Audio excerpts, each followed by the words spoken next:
이번에 모실 분도요. 이분은 최근에 TV를 통해서 보신 분들도 계실 거예요. 경제 전문가로서 요즘 막 각종 채널에서 나가시기도 하지만 도대체 이분은 제가 어떤 일을 하시는지 종잡을 수 없는 분이기도 합니다. 그래서 여러분과 같이 이렇게 낙금석 무대에서 이렇게 오늘 객석에서 오늘 낙금석 무대까지 올라오신 분입니다. 자, 우리 버터플라이 이펙트 벤처캐피탈의 우리 신태순 대표 큰 박수로 맞이해주세요. 앞에 보니까 요구르트 받으셨죠? 네. 자, 안에서 뭐 치즈라도 만들어야 되나 이러고 있었습니다. 안녕하세요. 저는 신태순이라고 합니다. 반갑습니다. 네. 이렇게 많은 분들이 또 저를 보러 여기까지 이렇게 와주셔서 정말 기쁘고 제 인기는 쉽지 않은 것 같습니다. 저 뒤쪽에서 표정들이 밝지가 않은데 저 그런 거 맞으시죠? 네! 다른 손 한번 들어주시겠어요? 와, 감사합니다. 제가 사실 뭐 본격적으로 제 이야기를 시작하기 전에 사실은 간단하게 좀 몸을 풀고 시작하도록 간단하게 몸을 풀고 시작하도록 하겠습니다. 어떻게 박수 준비되셨어요? 그냥 주십시오.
이렇게 반응을 잘해주실지 혹시 어떻게 보셨는지 되게 궁금한데요. 이분 어떻게 보셨어요? 혹시? 섹시하다고요? 또 누가 더럽다고 그런 것 같아요. 손을 모르겠습니다. 사실 오늘 주제가 제 얘기를 시작할게요. 빨리 이렇게 해야 되니까. 오늘 제 주제가 흐르는 물처럼 사는 인생입니다. 그래서 제가 사실은 오늘 앞에 여러분들 앞에서 막 춤을 추면서 힘을 좀 빼봤어요. 제가 원래 힘을 좀 빼고 하는 걸 좋아해요. 그리고 저를 또 망가지는 거잖아요, 어떻게 보면. 저를 좀 망가지는 모습도 보여드리고, 그래서 그런 모습을 여러분들이랑 같이 공유하고 싶어서 앞에 이렇게 했습니다. 본격적으로 시작하겠습니다. 여러분, 제가 또 진지한 질문을 해야 되는데, 살면서 여러분 한 번쯤은 우리 죽음에 대해서 고민해보신 적 다들 있으시죠? 있으시다고요? 네, 감사합니다. 사실 저는 조기교육을 받았습니다. 그래서 초등학교 4학년 때부터 죽음에 대한 고민을 시작했습니다. 좀 진지하게 나가는 거예요. 그래서 제가 불면증에 걸렸어요. 그런 고민을 막 하다가. 그래가지고 그걸 어떻게 해결해야 되나. 그래서 그때 당시에 제가 다양한 책을 접했습니다. 주로 뭐 플레이보이나 건강 다이제스트 뭐 이런 책들을 도움을 많이 받고 싶었지만 주로 영성이나 아니면 뭐 UFO, 초능력 이런 책들을 많이 봤어요. 그러다가 제가 결론 하나 내렸습니다. 나는 죽기 전까지 내 하고 싶은 대로 살겠다. 그때 당시에 그렇게 마음을 먹고 저는 그때 한창 꽂혀 있었던 춤을 계속해서 췄습니다.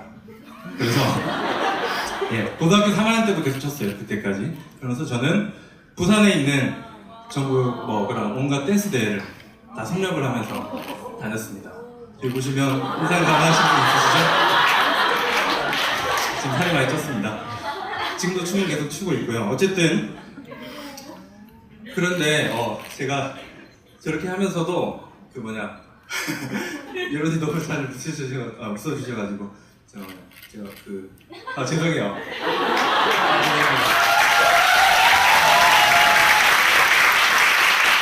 저렇게 계속 춤을 추고 다녔는데요. 만약에 여러분들이 부모님이시라면 자녀가 저러고 다니면 뭐라고 얘기하시겠어요? 네, 별로 안 좋아하시겠죠. 맞습니다. 저희 부모님도 그러셨어요. 특히 저희 아버지께서는 서울대, 그리고 또 저희 어머니께는 또 이화여대를 꼭 나오고 싶으셨기 때문에 제가 저러고 다니는 걸 많이 반대를 하셨어요. 그래서 저는 춤을 추면서도 굉장히 그런 공부를 열심히 했어야 돼서 그때 당시 제가 공부법을 막 발견하기 시작했습니다. 그래서 전 뇌호흡을 하고 명상을 하고 또 저만의 상상력 훈련을 했습니다. 근데 또 뇌호흡이 치명적인 부작용이 있었습니다.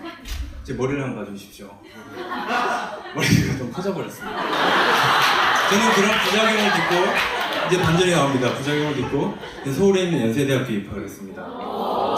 재수가 없죠. 네.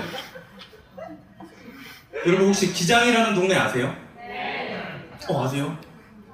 예, 맞습니다. 거기는 아직 맥도날드가 없고요. 제가 있을 때는 뭐 과일은 꿈도 못 꿨고, 그리고 제대로 된 단과학원도 없었고, 저희 3학년 학생은 100명 정도에 불과했습니다. 거기서 유일하게 제가 이제 연세대학교를 간 거죠. 동네가 어떻게 됐을까요? 네, 난리 났습니다. 잔치가 벌어지고요. 저희 부모님 둘 다 맨발 먹고 온 동네를 막 뛰어다니고 그러면서 좋아하고 싶으셨지만 비포장도로라서 또 그러지 않았어요. 저희 부모님의 또 기쁨이 또 그렇게 오래 가지는 못하셨어요. 저는 대학교에 가서도 막 제 마음대로 하고 살았습니다. 그래서 주로 저는 부모님께 그 텔레비전으로 인사를 많이 드렸어요. 그래서 뭐 무한도전이나 아니면 뭐 연예가 중계나 그런데 예능 프로그램에 많이 나갔었고요. 그리고 뭐 슈퍼스타 K, 위대한 탄생 이런 데도 계속 많이 나갔습니다. 심지어 제가 군대에 있을 때는 청춘 신고합니다라는 그런 프로그램에 나가서 또 부모님께 인사를 드렸어요. 좋아하셨겠죠? 부모님은 그런데 제가 어떤 삶을 살길 바라셨을까요? 네, 뭐 훌륭한 댄서가 되길 바라셨을까요? 그러진 않았습니다. 부모님께서는 제가 공무원이 되거나 아니면은 뭐 대기업 들어가서 안정적인 직장을 갖길 바라셨습니다. 그래서 저는 그 주변에 있는 제 지인분들도 다 저에게 그런 기대를 했었거든요. 근데 제가 앞으로 계속 자유롭게 살려면은 그런 기대를 한 번쯤은 무너뜨려야 한다고 그렇게 생각을 했습니다. 그래서 제가 졸업을 하기 전에 저는 세일즈맨이 되었습니다. 네, 그래서 길거리를 다니면서 전단지를 돌리고요. 그리고 빌딩을 타고 다니면서 이제 명함을 들고 다녔습니다. 그래서 제가 어떤 경험을 했을까요? 굉장히 상쾌한 경험을 했겠죠. 네, 욕 많이 먹고 그러면서 그때 당시에 제가 이렇게 저를 내려놓는 경험을 많이 하게 됐습니다. 또 쓸데없는 스펙을 또 많이 내려놓는 그런 경험을 많이 했습니다. 근데 그러면서 저는 제가 벌었던 돈을 대부분을 제 자기 개발하는 데 썼어요. 그건 제가 보고 싶은 책이 있으면 뭐든지 제 손 안에 넣었습니다. 플레이보이, 맥심, 뭐 이런 책도 좋아했지만 주로 재테크 아니면 맥심, 재테크 또는 마케팅, 또 뭐 영성, 종교, 뭐 철학 아니면 뭐 글쓰기, 독서법 이런 것들에 대한 모든 강의를 막 들으러 다녔습니다. 그리고 저는 주로 유료 강의를 또 찾아다녔어요. 그래서 하루에 뭐 10만 원짜리, 20만 원짜리, 또 50만 원짜리, 100만 원짜리 이런 강의도 들었습니다. 그러다가 나중에 뭐 한 번에 결제할 때 1000만 원 하는 그런 강의도 들었습니다. 전 제가 돈이 잘 안 벌리면 더 많이 강의를 들었어요. 그래서 더 그 강의를 들을 때 막 악착까지 들었습니다. 그래서 그 강의를 완전히 제 것으로 만들기 위해서 노력을 많이 했는데요. 그때 저만의 또 노하우가 있습니다. 강의를 들을 때 아는 내용이더라도 좀 처음 듣는 것처럼 그런 마음가짐으로 이렇게 들었고요. 그래서 저는 좀 질문을 많이 잘 할 수가 있었습니다. 그래서 강사분들이랑 이렇게 교류가 좀 많이 됐었고요. 그래서 제가 배우고 싶던 그런 각 주제에 대해서 다양한 강사분들이랑 제가 또 교류를 할 수가 있게 되었습니다. 그래서 저는 그분들의 노하우를 다 습득을 한 거죠. 그리고 저는 그것들을 다 종합을 해서 저만의 또 강의를 만들었고요. 그리고 그걸로 저희 컨설팅 프로그램을 만들었고요. 그걸로 글을 쓰고 그리고 또 책을 만들었습니다. 제가 왜 이런 짓을 했을까요? 나갔던 교육비 이제 다 회수해야 되니까 이렇게 많이 걷었어요. 그래서 그런 경험을 하다 보니까 사실 뭐 제가 만들었던 강의 중에 이제 몸에 힘을 빼고 하는 그런 투자로 은행이 이제 10배 수익을 올렸던 그런 사례를 가지고 강의를 해서 이제 경제 전문가라는 타이틀을 가지고 텔레비전이나 라디오에 출연을 했고요. 그리고 또 이제 뭐 마케팅과 그리고 심리 치료를 같이 결합한 그런 컨설팅을 가지고 좀 흔들리고 있는 한 분 상담을 해주셔서 그 다음 달 수익이 이제 9천만 원을 벌고 그런 적도 있었고요. 그리고 제가 글 하나를 써서 2,000권이 넘는 책을 팔기도 했고요. 그리고 그렇게 살다 보니까 이제 제 주변에 저처럼 좀 자유롭게 살면서도 이렇게 내려놓고 살면서도 월에 1억 이상씩 버는 제 또래들을 많이 교류하게 됐어요. 그러다 보니까 제가 또 만날 수 없는 그런 스승님도 많이 만나게 되고요.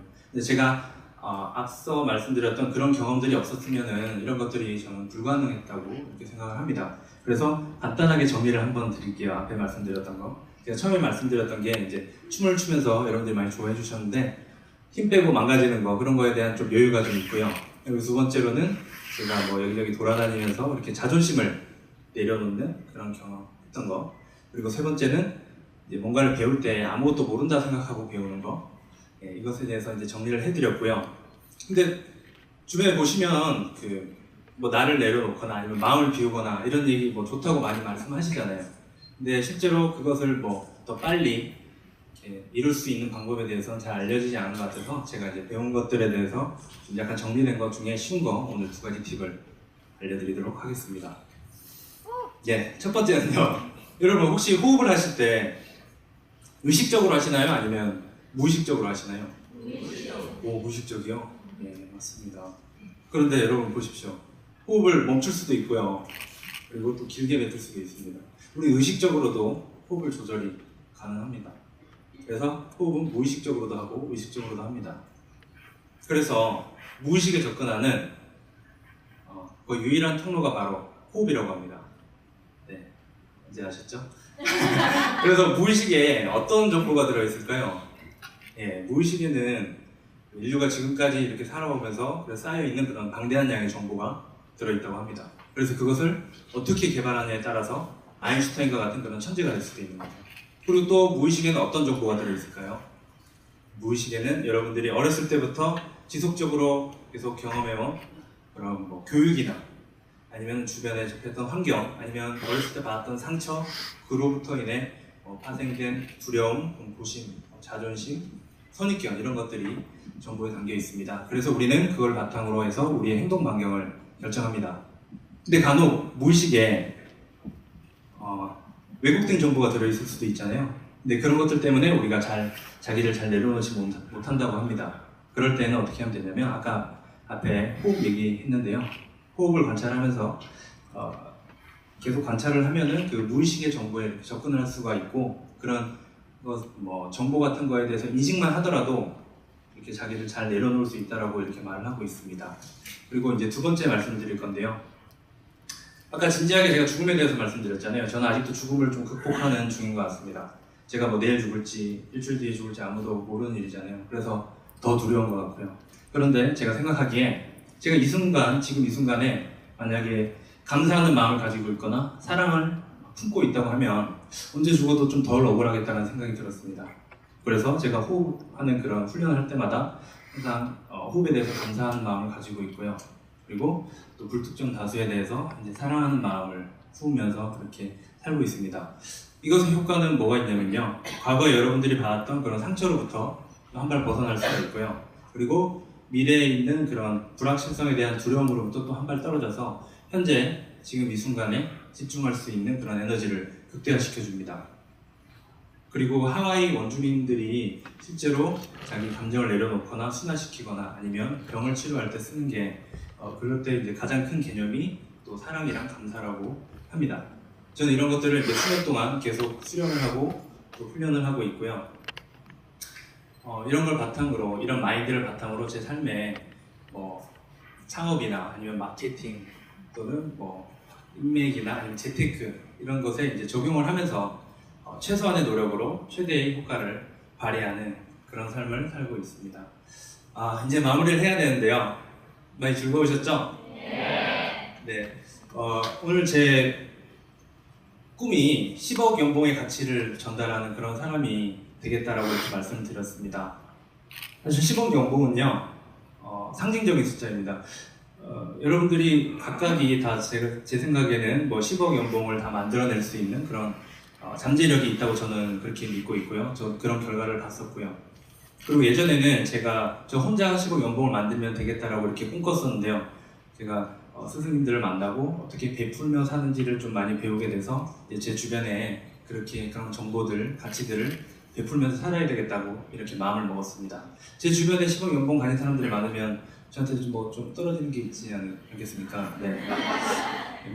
그걸 확실하게 믿고 있고요. 이제 마무리를 하려고 하는데 오늘 이 순간 너무 감사드리고 행복한 순간인데요. 제가 부탁 하나만 드려도 되겠습니까? 네. 너무 부탁을 잘 들어주시네요. 제가 이제 마무리 멘트를 하면서 감사합니다라고 이제 여러분한테 이제 말씀을 드릴게요. 그러면 여러분들 두 팔 벌려서 사랑합니다라고 기분 더러우시겠지만 사랑합니다라고 이렇게 외쳐주시면 오늘 마무리 깔끔하게 잘 될 것 같습니다. 오늘 이제 부족한 저의 이야기 끝까지 많이 들어주셔서 너무너무 감사드리고요. 지금 아닙니다. 다음번에 이제 시간이 되면 더 긴 시간 동안 구체적인 이야기, 되게 안 한 얘기가 많은데요. 구체적인 이야기 많이 나눌 수 있는 그런 시간이 되었으면 좋겠습니다. 그러면 저는 여기서 이만 물러나겠습니다. 감사합니다.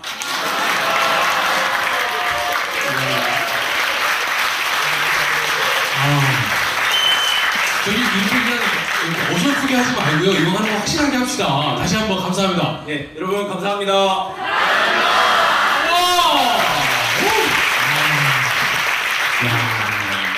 제가 춤을 추고 나서 호흡 조절이 그러니까 그리고 호흡이 안 들어. 자꾸 이 마이크가 무거운가 봐요. 자꾸 떨어져요 마이크가. 그래요. 죄송합니다. 네, 아무튼 갑작스러운 도발에 여러분들 엄청난 매력을 느끼셨죠? 지금 문자가 장난 아닙니다. 장난 아닙니다. 욕하는 건 없나요? 욕 정도가 아닙니다. 최초네요. 익숙합니다. 바로 이성을 잃으셨네요. 태수님께 요구르트 드려야 되겠어요. 어디 계세요? 0913님 어디 계세요? 요구르트 많이 주세요. 보세요. 요구르트 주신대요. 안 주실 거예요? 같이 토닥토닥 해주십시오. 그 사람 실천을 하시는 거예요.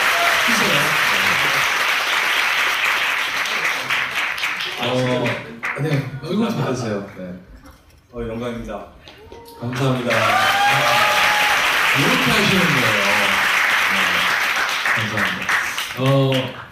신태수 대표님 오늘 처음 뵀는데 너무 멋있어요. 오늘 강의 너무 인상적이고 춤은 더더욱 좋았다고. 영광입니다. 2197님 위트 있어요. 갖고 싶다 이 남자.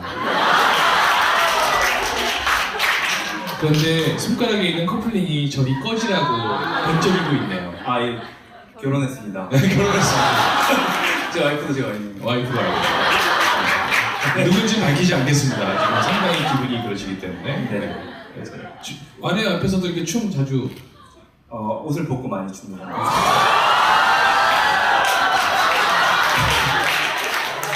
근데 찍히겠는데. 진짜 제 스타일이에요. 갖고 싶다 이런 얘기 많이 듣습니다. 완전 섹시해요 매력남. 네, 계속 한 분이 보내고 계십니다. 제 와이프는 이거 문자도 조작을 하고 계시구나. 제가 아까 따로 부탁을 드렸더니 문명의 이기를 이렇게 치사하게 써주시네요. 자, 그럼 우리 신태수님의 또 멋진 낙군서 함께 청해 듣겠습니다. 제 꿈은 10억 연봉의 가치를 주변에 전파하는 사람이 되는 것입니다. 감사합니다. 감사합니다.